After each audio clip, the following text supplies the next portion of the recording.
Hello students, welcome again to this channel, English at your fingertips. Students, today we are going to explain poem number 7, class 11th, UP board. Name of the poem is Our Kasurina Tree. The poetess is Toru Dutt. Students, Toru Dutt was born in Calcutta in 1856. He was born in Kolkata but educated in England. She lived only 21 years because she died in 1877. 1856 में उसका जन्म हुआ था. 1877 यानी 21 वर्ष की आयु में उसकी मृत्यु हो गई थी.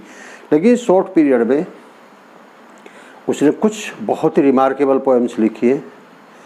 जो प्रेजेंट पोएम है, जो प्रस्तुत पोएम है आपके सिलेबस का जो पार्ट है आवर कासुरिना ट्री, ये बहुत ही नेचुरल पोएम है. और एक जो उनके आंगन में एक कासुरिना नामक का वृक्ष है, उस ट्री के बारे में ही एक्सप्लेन किया है. उसके चारों तरफ की नेचर को किस तरह से उन्होंने जो है एक पोएम के माध्यम से एक्सप्लेन किया है. और स्टूडेंट्स, पोइटेस को अपने इस आंगन में उपस्थित इस कासुरिना ट्री से बड़ा अटैचमेंट हो जाता है, क्योंकि वो उसका बाल्यकाल, उसका बचपन इसी वृक्ष के नीचे गुजरा है. अपने मेट्स के साथ, अपने फ्रेंड्स के साथ वो उसके नीचे ही खेलती थी, वहीं पली बढ़ी है. तो एक बॉन्डिंग उनके बीच में हो जाती है, एक अटैचमेंट उनके बीच में हो जाता है. तो नेचर के साथ साथ उन्होंने उस अटैचमेंट को भी यहाँ एक्सप्लेन किया है कि किस तरह से कासुरिना ट्री उनके लिए केवल एक ट्री मात्र नहीं है, बल्कि ट्री से बढ़कर के कुछ है. वो समझती है कि कासुरिना ट्री केवल ट्री नहीं है, बल्कि पार्ट ऑफ हर लाइफ है, उसके जीवन का एक भाग बन जाता है. तो इस तरह से तोरू दत्त ने इस पोएम में कासुरिना ट्री का डिटेल में एक्सप्लेन किया है, उसको डिटेल में उसको डिस्क्राइब किया है. देखते हैं students stanza wise line by line explanation. पहले स्टैंजा में देखते हैं. Like a huge Python winding round and round, the rugged trunk indented deep with scars. Up to its very summit near the stars, a creeper climbs, in whose embrace bound no other tree could live. But gallantly the giant wears the scarf, and flowers are hung in crimson clusters all the boughs among, where all day are gathered bird and bee, and often इसको का and off at night the garden overflows with one sweet song that seems to have no close, sung darkling from our tree while men repose. क्या कहा है? Like a huge Python. देखिए students, first line में क्या आ गया? Simile figure of speech आ गया. क्योंकि किस तरह से ह्यूज पाइथन से कंपेयर किसकी कर दिए? क्रीपर की कर दिए. एक क्रीपर, एक बेल जो पेड़ के ऊपर चढ़ी हुई है और वो उस तरह से लिपटी हुई है उसके स्टेम में, उसके तने में, उसके ट्रंक में. उसको कंपेयर की है पोइटेस ने जैसे कि वो एक पाइथन हो. अब पाइथन और क्रीपर दोनों में कंपेयर किए, यूज किसका किया? लाइक. तो फिगर ऑफ स्पीच क्या हो गया? सिमिली. क्योंकि simile is a figure of speech where two different kinds of objects are compared, and for the comparison like as, so as etc are used. तो क्या कहा? Like a huge Python. Like माने जैसे कि, huge माने विशाल, बहुत बड़ा. Python माने बिग स्नेक होता है जिसको हम अजगर कहते हैं. जैसे कि एक विशाल अजगर. वाइडनिंग माने लिपटा हुआ होता है, राउंड एंड राउंड माने चारों ओर. जैसे कि एक विशाल अजगर चारों तरफ लिपटा हुआ हो. द रज ट्रंक, रज माने होता है रफ, भद्दा, खुरदरा. ट्रंक माने तना. Intended deep with scar. Intended deep with scars का मतलब होता है उस पर गहरे जख्म के निशान. स्कार्स मीन्स होता है जख्म. उस पर गहरे जख्म के निशान बने हुए. जैसे कि एक विशाल अजगर चारों तरफ लिपटा हुआ हो, इसके भद्दे तने पर जख्म के गहरे निशान बने हुए हैं. Up to its very summit near the star, up to माने ऊपर तक, इट्स वेरी सबमिट इसकी चोटी, सबमिट मीन्स कहते हैं टॉप, तो up to its very summit इसकी चोटी तक, near the stars, near the stars means तारों तक, इट मीन्स यहाँ hyperbole figure of speech students, यानी जो वृक्ष की ऊंचाई बताई गई है वो तारों तक बताई गई है। और हाइपरबोल फिगर ऑफ स्पीच क्या होता है कि जब किसी चीज़ को हम एक्साग्रेट करते हैं, या तो वेरी लो या वेरी हाई, उसकी एक्चुअल पोजीशन से, या तो किसी चीज़ को बहुत बढ़ा चढ़ा करके कहते हैं या किसी चीज़ को बहुत घटा करके कहते हैं, तो हाइपरबोल फिगर ऑफ स्पीच होता है। यहाँ वृक्ष की ऊंचाई को तारों तक बताया गया है, वृक्ष की ऊंचाई तारों तक बताई गई है, इसका मतलब क्या हुआ, वृक्ष की ऊंचाई को बहुत बढ़ा चढ़ा करके। अब यहाँ ये तो कहना चाह रहा है, या पोएटस ये तो कहना चाहती है कि वृक्ष बहुत ऊंचा है, लेकिन उसने इस तरह से नहीं कहा, उसको कहा अप टू स्टार्स, तारों तक। तो क्या कहा इसने, up to its very summit, यानी इसकी चोटी तक, नियर द स्टार्स सितारों तक। एक क्रीपर, एक क्रीपर मीन्स होती है बेल, a delicate plant that could not grow up without any support, जो बिना किसी सहारे के ऊपर को ग्रो नहीं कर सकता, ऐसे प्लांट को हम क्या कहते हैं, क्रीपर कहते हैं students.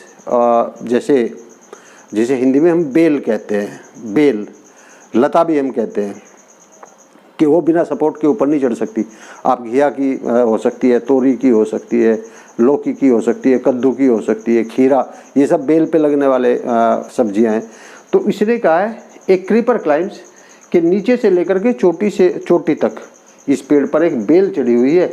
In whose embrace bound, in whose माने जिसकी, एम्ब्रेंस माने टाइट शक्तिशाली, बाउंड माने बंधन से, जिसके शक्तिशाली बंधन से, यानी जो बेल उसके चारों तरफ को लिपटी हुई है, उसने उसके ट्रंक को, कासूरिना ट्री के तने को कस करके पकड़ा हुआ है, और इतना कस करके पकड़ा हुआ है कि उसकी मजबूत पकड़ के, उसकी मजबूत कसावट के बीच में no other tree could live, शायद अन्य कोई वृक्ष जीवित नहीं बचता।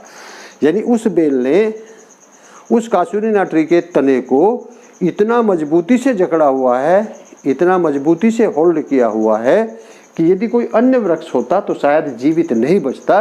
वो इसकी ज़बरदस्त पकड़ से, उसके प्रेशर से, उसके दबाव से शायद मर जाता, जीवित नहीं बचता। लेकिन क्या, बट गैलेंटली द जिएंट, लेकिन क्या कहा, बट गैलेंटली, लेकिन बहादुरी से, द जिएंट मीन्स, जिएंट कहते हैं स्टूडेंट्स राक्षस को, लेकिन यह जिएंट मीन्स यह विशालकाय वृक्ष, लेकिन बहादुरी से यह विशालकाय वृक्ष वियर्स द स्कार्फ, वियर्स माने धारण किए हुए, पहने हुए, द स्कार्फ मीन्स होता रुमाल, लेकिन यह विशालकाय वृक्ष बहादुरी के साथ इस बेल को इस तरह से पहने हुए है, इस तरह से धारण किए हुए है, जैसे कि स्कार्फ पहन लिया हो किसी ने, जैसे कि गले में मफलर डाल लिया हो किसी ने, यह वृक्ष उसको इस तरह से धारण किए हुए, इस तरह से पहने हुए। And flowers are hung, and flowers माने पुष्प, फूल, आर हंग, हंग मीन्स होता है लटके हुए, और फूल लटके हुए हैं। इन क्रिम्सन क्लस्टर्स, इन माने में, क्रिम्सन मीन्स लाल, क्लस्टर्स मीन्स होते गुच्छे में, all the Bhoj, Bhoj means शाखा, अमंग माने शाखाओं के बीच में, और सभी शाखाओं के बीच में लाल रंग के गुच्छों में इस पर पुष्प लटके हुए। किस पर, कासूरिना ट्री पर। कासूरिना ट्री की ब्रांचेस के बीच में, शाखाओं के बीच में जहाँ भी आप देखोगे लाल रंग के फूलों के गुच्छे लटके हुए हैं। Where on all day are gathered bird and bee, where on जिस पर, ऑल डे माने सारा दिन, आर गैदर्ड माने एकत्रित रहते हैं, बर्ड पक्षी, एंड बी मधुमक्खियाँ। चूँकि फ्लावर है तो फ्लावर पर क्या आएंगी, मधुमक्खियाँ आएंगी, चूँकि उनको क्या नेक्टर कलेक्ट करना होता है, शहद कलेक्ट करना होता है। तो उस पर जो लाल रंग के फूलों के गुच्छे हैं शाखाओं के बीच में, उन पर सारे दिन चिड़िया, पक्षी और मधुमक्खियाँ मंडराती रहती हैं।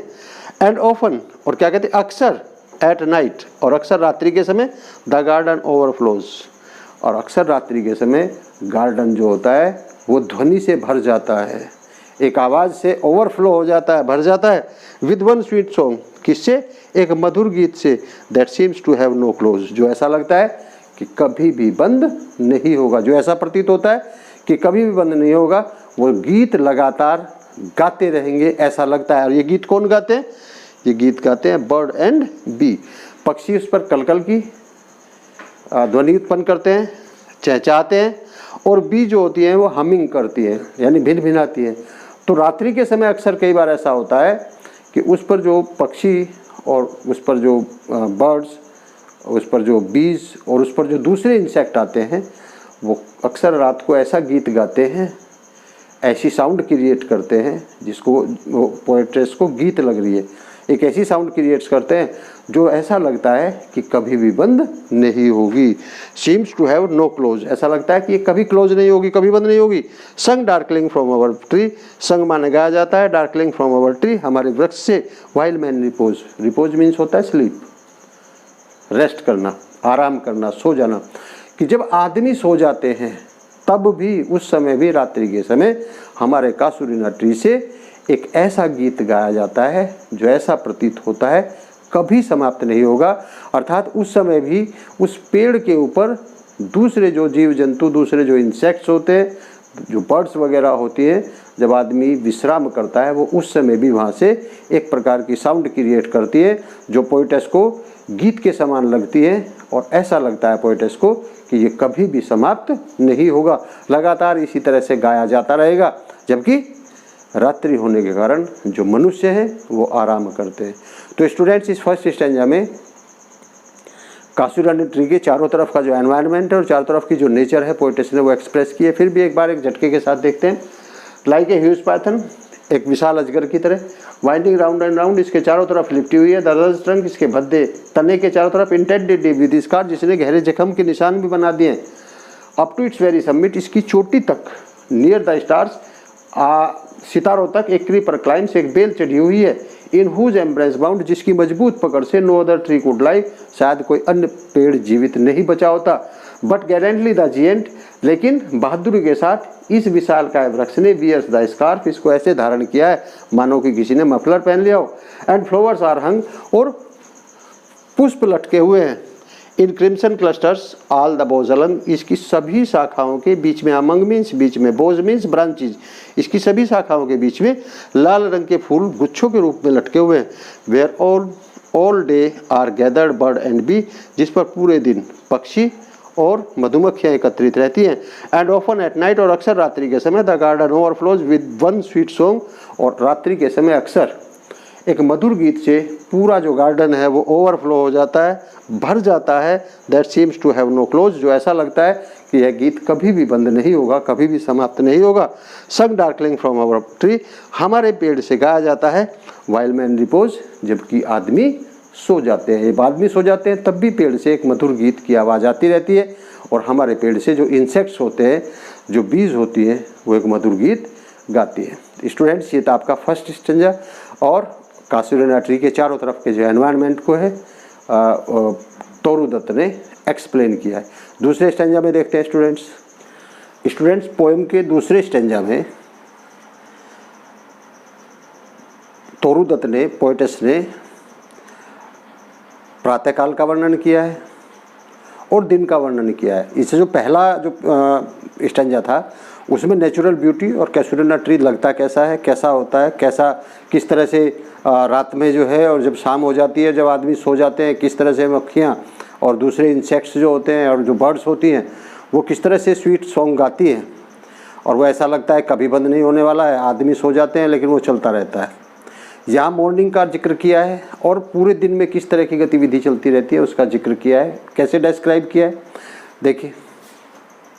When first my casement is wide open thrown, at dawn my eyes delighted on its rest. Sometimes and most in winter on its crest, a grey baboon sits statue-like alone, watching the sunrise while on lower boughs his punny offspring leap about and play. क्या कहता है poetess, कहती है when first my casement is wide open thrown, कि सुबह के समय, when माने जब, फर्स्ट माने फर्स्ट टाइम, पहली बार, माई केसमेंट, मेरी केसमेंट इज विंडो, खिड़की, इज वाइड ओपन थ्रोन, चौड़ी खोली जाती है। और प्रातःकाल के समय पोएटस कहती है कि जब मैं अपनी खिड़की को चौड़ा खोलती हूँ, एट डान, प्रातःकाल के समय। Dawn means early in the morning, कि अर्ली इन द मॉर्निंग, प्रातःकाल के समय जब मैं अपनी खिड़की को वाइड ओपन करती हूँ, खोलती हूँ, my eyes dilated on it's rest. अब स्टूडेंट्स, खिड़की खोलते ही उसकी नज़र कहाँ जा करके टिकती है? पोएटस की नज़र खिड़की खोलते ही कासूरिना ट्री पर जाकर के पड़ती है, इस पर जाकर ठहरती है। Sometimes and most in winter, और क्या आप देखिए तो मॉर्निंग का जिक्र किया है, और समटाइम्स और कभी कभी एंड मोस्ट इन विंटर, और अक्सर कब सर्दियों में ऐसा होता है, on it's crest. Crest means फिर चोटी, पहले समिट आया था, अब की बार क्रेस्ट आया। समिट मीन्स भी टॉप होती है और क्रेस्ट मीन्स भी टॉप होती है।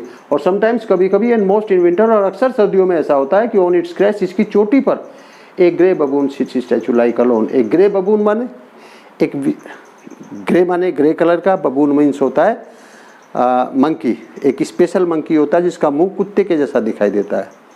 तो क्या होता है कि कभी कभी और अक्सर, अधिकांश रूप से अक्सर कैसा होता है, सर्दियों में ऐसा होता है कि एक ग्रे बबून, एक कुत्ते के मुंह जैसा बंदर, सिट्स स्टैचू लाइक अलोन, अकेला आकर के स्टैचू की तरह, मूर्ति की तरह इस पर आकर के अकेला बैठ जाता है।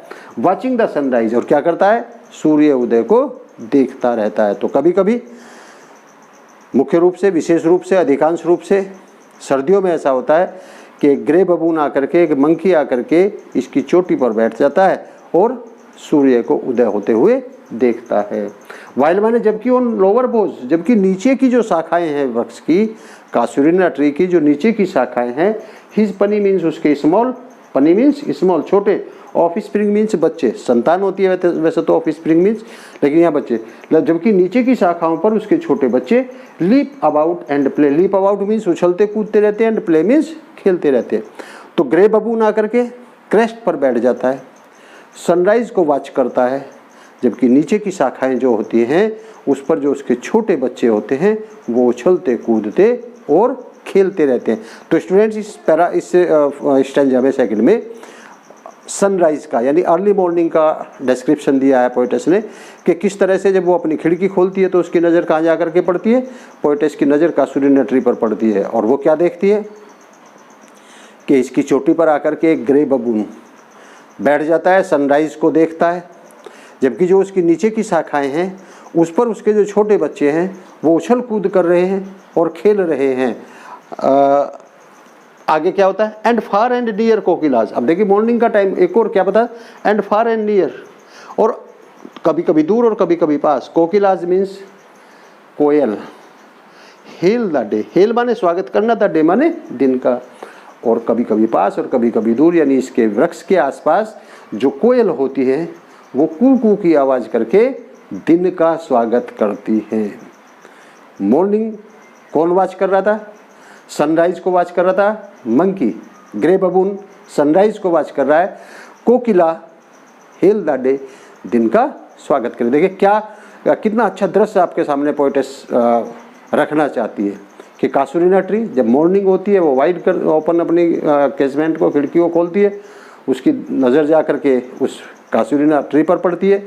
वो क्या देखती है, अधिकतर कभी कभी और अधिकतर सर्दियों में एक बबून, ग्रे बबून उस पर आकर बैठ जाता है, वो वॉचिंग करता है सनराइज को, सूर्योदय को होते हुए देखता है, जबकि उसके जो छोटे बच्चे होते हैं वो नीचे की शाखा पर उछलते कूदते खेलते फिरते हैं, जबकि कोकिला जो होती है, जो कोयल होती है, वो आसपास यानी कभी दूर कभी नज़दीक दिन का स्वागत करती है, क्योंकि रात समाप्त हुई है, दिन का स्वागत करती है।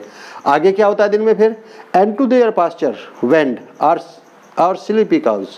And to their pasture, pasture means होता है चरागा, वेंड आवर स्लीपी काउज, और अपने चरागा आके रास्ते पर हमारी जो स्लीपी काउज होती है, स्लीपी का मतलब आलसी, यानी जिनको नींद आ रही हो, नींद से भरी हुई आलसी जो काउज होती है वो, and in the shadow on broad tent cast, इसकी छाया में आकर के ऐसे बैठ जाती है मानो कि उनके विश्राम करने के लिए, काउज के विश्राम करने के लिए, आराम करने के लिए, बैठने के लिए एक बहुत बड़ा विशाल टेंट लगा दिया गया हो जिसकी छाया में आकर के वो विश्राम कर सकती है।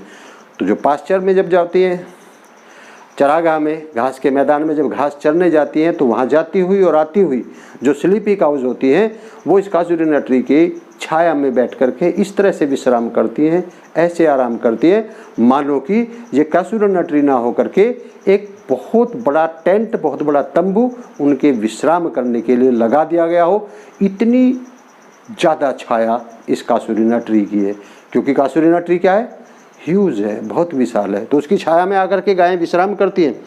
बाय दैट होरी tree so beautiful and vast, और ये जो वृक्ष है, ये जो कासूरिना ट्री है, so beautiful and vast, vast means इतना विशाल है और इतना सुंदर है, इतना विशाल और इतना सुंदर है कि इसके नीचे गायें भी बैठ करके विश्राम करती हैं। ऐसा लगता है कि उनके लिए मानो बहुत बड़ा सा तंबू लगा दिया हो।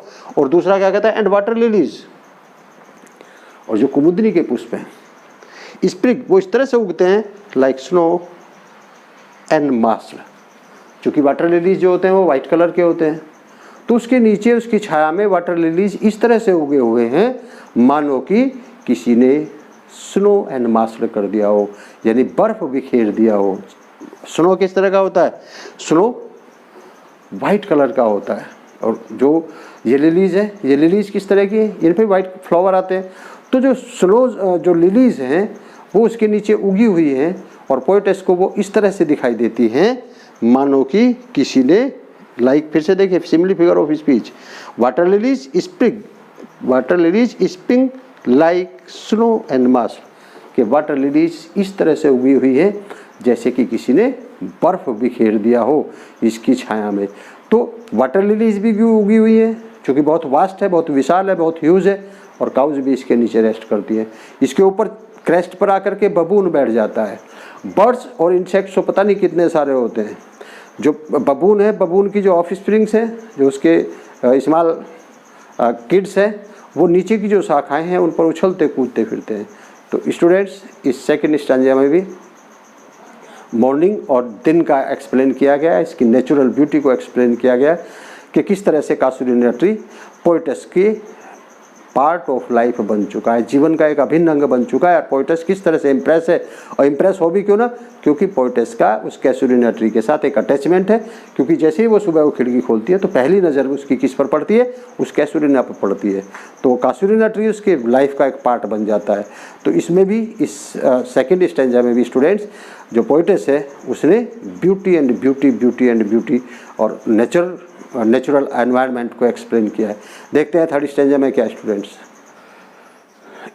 तीसरे स्टैंजा में पोएटस तोरू दत्त ये बताती है कि कासूरिना ट्री उसको क्यों डियर लगता है, क्यों प्रिय है, क्यों वो इसको इतना लाइक करती है, क्यों उसको इतना पसंद है। फर्स्ट 2 स्टैंजा में आपने देखा कि नेचुरल सराउंडिंग का, नेचुरल ब्यूटी को डिस्क्राइब किया है पोएटस ने।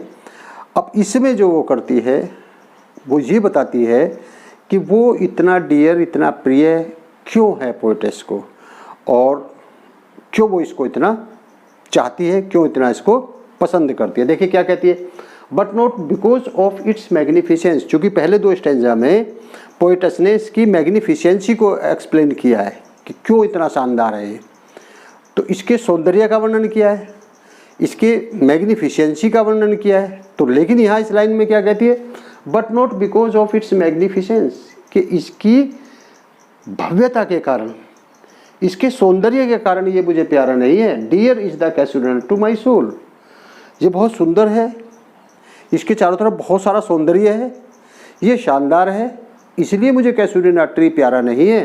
क्या कहता है, क्यों प्यारा है, ये कहती है beneath it we have played. Beneath माने नीचे, इट माने इसके, वी हैव प्लेड हम खेले हैं। थ्रू ईयर्स में रोल, कि वर्षों बीत गए, मुझे इसलिए प्यारा लगता है, वर्षों बीत गए, इसके नीचे हम पले बढ़े हैं, खेले हैं। और स्वीट कंपेनियंस, और फिर अपने साथियों को याद करती है, अपनी सहेलियों को याद करती है जिनके साथ वो खेला करती थी। लव्ड विद लव इंटेंस, कि वो सहेली मुझे याद आ जाती है, वो साथी मुझे याद आ जाते हैं। लव्ड विद लव इंटेंस, जिनको मैं बहुत अधिक प्यार करती थी। ये वृक्ष मुझे इसलिए प्यारा नहीं लग रहा कि बहुत शानदार है, बहुत भव्य है, बहुत सुंदर है, बहुत सुंदर है, इसलिए प्यारा नहीं लगता। मुझे इसलिए प्यारा लगता है क्योंकि इसके नीचे हम वर्षों तक खेले हैं, पले हैं, बढ़े हैं, और मुझे अपनी सहेलियों की याद दिलाता है जिनको मैं बहुत अधिक प्यार करती हूँ। और फिर क्या कहती है अपनी सहेलियों को, for your sake shall the tree be ever dear, for your sake, कि तुम्हारी याद दिलाता है। अपनी सहेलियों को कहती क्योंकि ये तुम्हारी याद दिलाता है, इसलिए यह वृक्ष मुझे हमेशा प्रिय लगेगा। कासूरिना ट्री मुझे हमेशा प्रिय लगेगा, क्योंकि जब भी मैं इस वृक्ष को देखती हूँ तो मुझे तुम्हारी इमेजेस याद आ जाती है। जब भी मैं इस वृक्ष को देखती हूँ, जब भी मैं इस पेड़ को देखती हूँ, मुझे तुम्हारी याद आ जाती है, और मुझे वो सब सीन, वो सारे दृश्य मेरी आंखों के सामने आ जाते हैं कि किस तरह से हम सब मिल करके इसके नीचे खेला करते थे, किस तरह से हम सब मिल करके इसके नीचे खेलते खेलते पले और बढ़े हैं। चूँकि ये वृक्ष मुझे अपनी सहेलियों की याद दिलाता है, जिनको बहुत ज़्यादा प्यार करती थी, इसलिए मुझे वृक्ष डियर है, इसलिए मुझे वृक्ष प्रिय है, इसलिए नहीं कि बहुत शानदार है, बहुत सुंदर है। क्या कहती है, बट विद योर इमेजेस, अब कहती है अपनी फ्रेंड्स को कि तुम्हारी जो इमेजेस हैं, तुम्हारी जो पिक्चर्स हैं, तुम्हारी जो तस्वीर हैं, इट शैल अराइज, क्या, ब्लेंड माने मिली हुई हैं, मिश्रित है, मिक्स हैं, विद योर इमेज, कि इस वृक्ष के साथ तुम्हारे फोटो, तुम्हारे चेहरे की तस्वीर मिश्रित हैं। इट शैल अराइज, और जब भी मैं इसे देखती हूँ तो मेरे मन में तुम्हारे चेहरे की तस्वीरें अराइज हो जाती हैं, उठ जाती हैं। इन मेमोरी, इसकी याद में, टिल द, और तब तक तुम्हारी मुझे तस्वीरें दिखाई देती रहती है, तब तक तुम्हारे चेहरे की मुस्कुराहट मुझे दिखाई देती रहती है, तब तक वो दृश्य मुझे दिखाई देते रहते हैं। Till the hot tears blind my eyes, जब तक कि तुम्हारी याद में मेरी आंखों से गर्म गर्म आंसू बहना शुरू नहीं हो जाते। अर्थात पोएटेस यहाँ इतना अकेलापन महसूस करती है, अपनी सहेलियों को याद करती है, अपने बाल्यकाल को याद करती है, अपनी उस बाल्यावस्था को याद करती है जब उस कासूरिना ट्री के साथ के नीचे वो सब अपनी सहेलियों के साथ खेलती थी, कूदती थी, उछलती थी, वही वो पली बढ़ी है। तो कहती है कि ये कासूरिना ट्री इसलिए मुझे प्यारा नहीं लगता कि ये बहुत शानदार है, बहुत सुंदर है, बहुत भव्य है, मुझे इसलिए प्यारा लगता है इसके नीचे हम खेले पले बढ़े हैं, अपनी सहेलियों के साथ में इसके नीचे खेली, और जो मेरी सहेली मुझे बहुत प्यारी थी, जिनको हम बहुत प्यार करती थी, जब भी मैं कासूरिना ट्री को देखती हूँ तो मुझे सहेलियों की याद दिला देती है। जब भी मैं कासूरिना ट्री को देखती हूँ तो मुझे अपना बचपन याद आ जाता है, बाल्यकाल याद आ जाता है। जब भी मैं कासूरिना ट्री को देखती हूँ तो मुझे मेरी सहेलियों के फोटोज़, उनकी इमेज मेरे सामने आ जाती हैं, आंखों के सामने, और उनको मैं तब तक याद, इसलिए वो कह रही है कि जब भी मैं कासूरिना ट्री को देखती हूँ तभी मुझे मेरी सहेली याद आ जाती है। चूँकि ये मेरी सहेलियों की मुझे याद दिलाता है, मेरे बाल्यकाल की याद दिलाता है, इसलिए मुझे कासूरिना ट्री हमेशा प्रिय लगेगा। और कहती है कि इसके साथ आप लोगों की जो इमेजेस है वो मिक्स है, और मैं आपको तब तक मिस करती रहती हूँ, तब तक मैं आपको याद करती रहती हूँ, जब तक कि मेरी आंखों से गर्म गर्म आंसू बहना शुरू नहीं हो जाते, तब तक मैं तुम लोगों को याद। अब देखिए स्टूडेंट्स, यहाँ फिर से इस लास्ट लाइन में हाइपरबोल फिगर ऑफ स्पीच का डिस्क्राइब किया है कि आंखों से आंसू बहना शुरू हो जाते हैं जब किसी को याद कर रहे हैं आप, जबकि ऐसा वास्तव में होता नहीं, लेकिन किसी चीज़ को एक्साग्रेट कर दिया कि याद आती है, मिस करती है, वो अलग बात है, लेकिन आंखों से आंसू बहना शुरू हो जाते हैं, एक्साग्रेशन, इसलिए हम यहाँ कहे गए hyperbole figure of speech. Last stanza देखते हैं स्टूडेंट्स, फोर्थ। आप देखिए, चूँकि आंखों से आंसू बहना शुरू हो गए तो पोएटेस थोड़ा सा ग्लूम होगी, थोड़ा सा सैड होगी, थोड़ा सा उदास हो जाती है, और उस उदासी में, क्योंकि स्टूडेंट्स ये सब चीज़ें साइकोलॉजिकल होती हैं, हमारी साइकोलॉजी से जुड़ी होती है, जब हमें कहीं ना कहीं अकेलापन, एकांकीपन फील होता है, तो उदासी फील होती है, तो फिर हमारी जो फीलिंग्स होती हैं वो भी थोड़ी सी डिप्रेस्ड हो जाती है। तो यह डिप्रेस्ड की फीलिंग आ जाती है उसको, चूँकि वो अपनी फ्रेंड्स को याद करती है, अपने बाल्यकाल को याद करती है, अपनी फ्रेंड्स को याद करके उनको मिस करती है, तो कहीं ना कहीं वो थोड़ा सा उदास हो जाती है। तो यहाँ फिर उदासी और थोड़ी सी आगे बढ़ जाती है, और क्या कहती है, what is that dirge like murmur that hear, what is, क्या है, that dirge like, dirge means होता है, डर्ज मीन्स होता है अंतिम संस्कार के समय गाया जाने वाला गीत। लाइक मरमर, मरमर मीन्स होती है फुसफुसाने की आवाज़, धीमी गति में, सॉरी धीमी आवाज़ में बात करने की। मरमर मतलब बुदबुदाना, फुसफुसाना कह सकते हैं आप उसको, जैसे बहुत हल्की आवाज़ में बात करनी होती है, दो ही आदमी सुन सके, तीसरे को सुनाई ना दे, उसको मरमर कहते हैं। तो कहती है कि मरमर फिर से सिमिलर फिगर ऑफ स्पीच है, क्योंकि डर्ज लाइक मरमर, मरमरों की किससे कंपेयर कर दी, डर्ज से। डर्ज क्या होता है स्टूडेंट्स, अंतिम संस्कार के समय गाया जाने वाला गीत। मरमर क्या होता है, धीरे से बात करना। तो धीरे से बात करना यानी फुसफुसाना, और डर्ज दोनों की कंपेयर किससे कर दी, लाइक से। तो क्या कहा, what is that dirge like murmur that here, मुझे जो सुनाई दे रही है वो अंतिम संस्कार के समय गाए जाने वाले गीत जैसी फुसफुसाहट की क्या आवाज़ है। Like the sea breaking on a single beach, फिर से कहा है। ये आवाज़ कैसी लग रही है उसको, लाइक माने जैसे कि द सी, समुद्र की लहरें, ब्रेकिंग मीन्स टूट जाती हैं, on a single beach, single means होता है जो समुद्र के किनारे पर पड़े हुए पत्थर होते हैं वो बार बार पानी के टकराने से गोल हो जाते हैं। सिंगल का बीच माने होता है समुद्र का किनारा, कि जिस तरह से समुद्र के किनारे पर पड़े हुए गोल गोल पत्थरों पर जब बार बार समुद्र की लहरें आकर के टकराती हैं और वो समुद्र की लहरें क्या हो जाती है, ब्रेकिंग हो जाती है, टूट जाती हैं, बिखर जाती हैं। और उनके टकराने के और बिखरने के टाइम जो आवाज़ होती है, ये इस तरह की आवाज़ कैसी है जो मुझे सुनाई दे रही है। तो उस आवाज़ को, उस मरमर को दो तरह से कंपेयर किया गया है। एक तो डर्ज बताया उसको, और उसी को बताया जैसे ब्रेकिंग की आवाज़ होती है सिंगल बीच के सी के टकराने पर।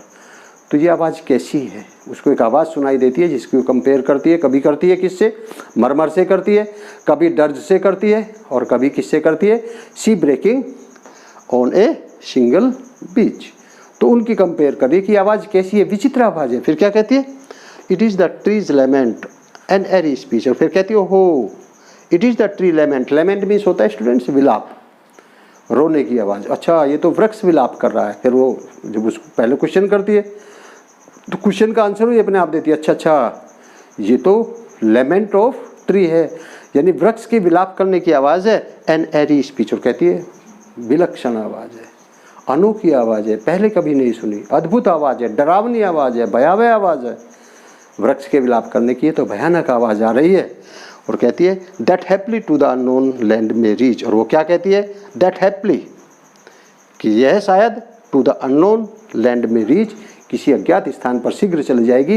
वो ऐसी आशा करती है कि जो डर्ज लाइक मरमर है, ये जो समुद्र की लहरों के बिखरने की जो आवाज़ है, ये जो ट्री का लेमेंट है, वो आशा करती है कवित्री तोरुदत्त ये आशा करती है कि शीघ्र ही उस स्थान से किसी दूसरे स्थान पर चली जाएगी और उस स्थान पर फिर से वो पहला ही प्राकृतिक वातावरण फिर से आ जाएगा, छा जाएगा और वो फिर से प्रसन्नचित हो जाएगी, ऐसा वो आशा करती है। स्टूडेंट्स, ये थी आपकी 7th पोएम क्लास 11th की आवर कासुरीना ट्री, तोरुदत्त द्वारा लिखी गई।